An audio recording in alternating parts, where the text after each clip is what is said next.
If you think that's all, no, it's not. There is a lot more coming.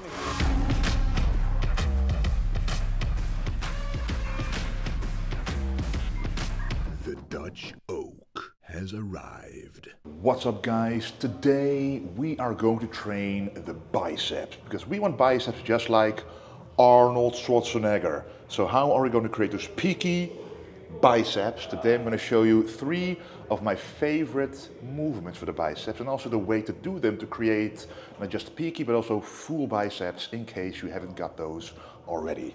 And the first movement will be the cable curl. Now I like to do bicep movements at the end of a back workout to make sure the biceps are already warmed up so you can get started with a slightly higher weight, but always warm up the biceps before going to the heavier weight. I already warmed up the biceps because I just trained the back, and what I did is make sure this pulley is around hip height because we are first going to focus on the lengthened part of the biceps, because when you have a lot of tension on a lengthened part, you grow the most muscle. So if you put this at hip height, that means when I'm doing the exercise right now, you will be able to see that right here, there's not much tension. So the contraction part has minimal tension, but the stretch, guys, the stretch right here is very difficult to do. And the more tension you get at the stretch, the better growth and the more stimulus will occur. So in terms of rep range, I like to stay around 12 to 20, basically, nothing below 10. The biceps, there are small muscle groups, so you don't want to strain them with too much weight. And you can pretty much go to failure here, because it's a small muscle group, it won't cause as much fatigue, so let's do this. So make sure also the motion is nice and controlled.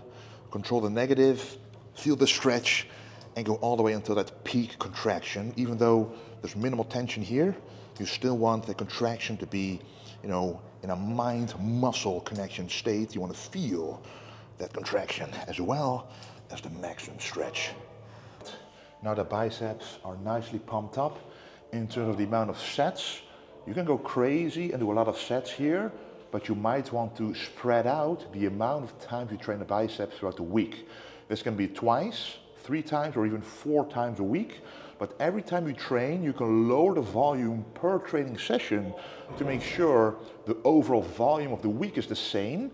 But the more often you can train the biceps, in my opinion, the better it is. I personally train it at least twice a week. It's a strong muscle group.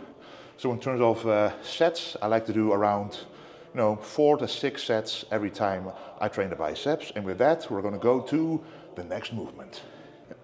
Alrighty, now we just did the biceps with a lengthened emphasis, and now we're going to do it with a contraction, a squeeze emphasis, aka the concentration curl, the good old concentration curl from back in the day, one of Arnold Schwarzenegger's favorite movements, and we all know how big his biceps were, so let's give it a shot. When I'm doing this, make sure to watch the control over the movement, but also the peak contraction here, guys. Once again, the first movement was to focus on the stretch.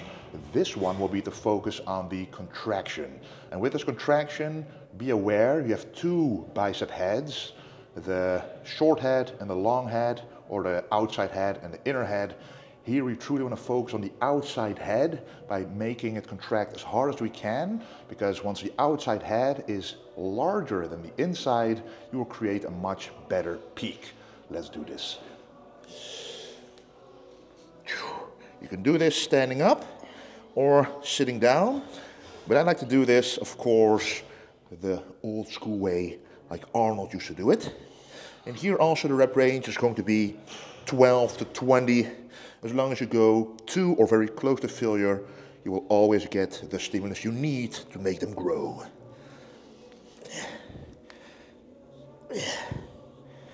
So all the way up, contract, slowly down, and repeat. And once you cannot get all the way up anymore, that's the end of the set. Alrighty, and then we have exercise number 3. We all think about the 2 bicep heads that we have, but there's actually a third one to increase the bicep width from the front, and that's the brachialis, right in between the biceps and the triceps. You see that hump? That's the brachialis, pushing the biceps apart, making it width, increasing the width. So what you want to do for this is actually hammer curls. We have different kinds of varieties of hammer curls, but I like, of course, the old school dumbbell style. But one thing you have to truly take into consideration is the way to do it, because we all think, oh, this is a hammer curl like this. Just look at how my arm is positioned naturally. It actually wants to go this way and not that way, because if it goes this way, you actually go against your anatomy, wanting to move the natural position. So it's still a hinge joint, your elbow, and that is what is required to move it properly towards the direction it wants to go, to prevent any elbow pain. So once I'm holding the dumbbell, you want to go all the way up, but you look at this, I'm going towards that side and not straight forward, in order to fully contract the biceps, go all the way down and go all the way up again. And you can see here, this brachialis is now contracting, and that is what you want to feel and see when you're doing this movement. In terms of rep range, once again, 12 to 20 is a safe one to do, and I like to do it alternating for each arm. So you can do your weak arm first in terms of the smallest arm, and then the strongest arm. But make sure when you go up, you feel that contraction, and then go all the way down. And you can really feel the pump starting to increase in size. And the bigger the pump will be, the better the result. Yeah. Also try to keep your wrist straight on your lower arm, because if you do this, some people like to do this, but you then don't train the forearm.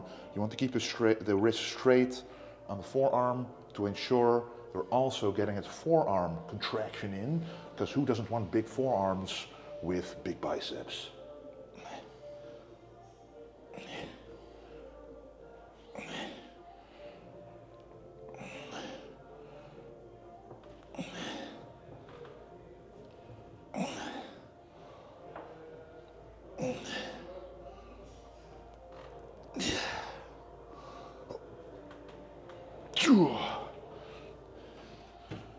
One more important thing, always keep the form in check. Don't go too heavy. It's a small muscle group. The heavier you go, the more the other muscle groups will aid in trying to lift the weight. You just want to isolate those small biceps and make them not so small, but big. All right, so we just did 3 biceps, and the overview of the amount of sets, the reps, and the exercises are right here.